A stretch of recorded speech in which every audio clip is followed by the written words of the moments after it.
ایک motivational speaker India کا تقریر کر رہا تھا، میں نے وہاں مینا میں 2-4 کلپ سنے، تو کہہ رہا تھا کہ ہندو جو ہے نا وہ اس کے قائل ہیں کہ ہر چیز میں بھگوان ہے، لہذا ہر چیز کی عبادت ہونی چاہیے. لوگ کلیپنگ کر رہے تھے ماشاء اللہ. کسی نے نیچے کمنٹ کیا ہوا پھر آپ میں بھی بھگوان ہے، جب ہر چیز میں تو آپ کی بھی عبادت ہونی چاہیے. تو ہر آدمی کچھ نہ کچھ بات کر رہا ہوتا ہے، تو ہر آدمی کے پاس کچھ نہ کچھ نیکی بھی ہوتی ہے. تو شرک اللہ کی نظر میں بہت بڑا گناہ ہے بھائی، وہ شرک نیکیوں کو کھا جاتا ہے. تو حضرت عمر رضی اللہ تعالیٰ عنہ نے کیا فرمایا، اذا یتکل الناس، یا رسول اللہ لوگ کیا کریں گے، اعتماد کر کے بیٹھ جائیں گے. اور حدیث میں آتا ہے نبی صلی اللہ علیہ وسلم نے خواب سنایا کہ میں نے خواب میں دیکھا کہ ڈول، پورا خواب ابھی میرے ذہن میں نہیں ہے، نبی کو خواب آیا کہ حضرت ابوبکر نے ڈول نکالا، حضرت عمر نے بھی ڈول نکالا. تو آپ نے فرمایا میں نے اتنا طاقتور نہیں دیکھا جتنا عمر کو دیکھا میں نے، ڈول کھینچ کے نکالا. یہ تعبیر تھی کہ عمر کا دور حکومت سب سے بہترین ہوگا اسلامی تاریخ میں، پاور بہت تھی، طاقت بہت تھی. تو جس نے صلح حدیبیہ میں نبی صلی اللہ علیہ وسلم نے جب صلح کی ہے، سارے صحابہ کو اشکال تھا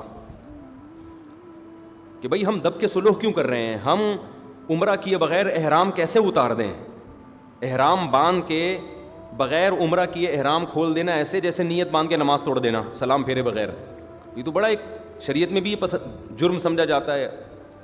تو یا رسول اللہ ہم کیسے کر دیں. حضرت ابوبکر نے فرمایا، حضرت ابوبکر نے کوئی اعتراض نہیں کیا کہ بھئی اللہ اس کے رسول ہم سے بہتر جانتے ہیں، جو حکم دے رہے ہیں ہم فالو کریں گے.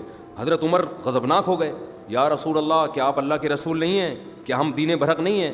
اب جس نے طنز کرنا ہے حضرت عمر پہ وہ کہے گا دیکھو ابو بکر تو نبی کی مان رہے ہیں، عمر نہیں مان رہے. بھائی یہ نام ماننے کی وجہ بھی دینی غیرت اور دینی حمیت ہے، اسلام سے محبت ہے.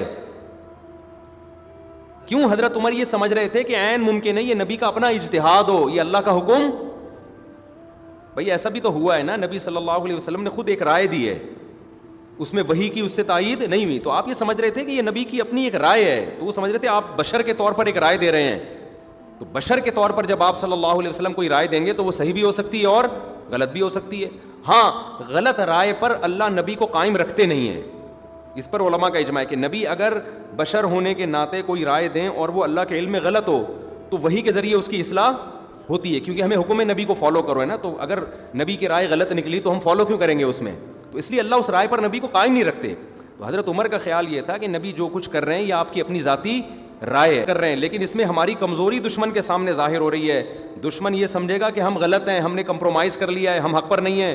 یہ ساری باتیں دینی غیرت اور اپنی ذات کی بیس پہ نہیں تھیں، اپنا نقصان نہیں. ان کو کس کا نقصان نظر آ رہا تھا، اسلام کا. تو جس کو عمر سے محبت ہوگی وہ کہے گا بھائی حضرت عمر نے جو کچھ کیا اسلام کی اور نبی کی محبت میں کیا.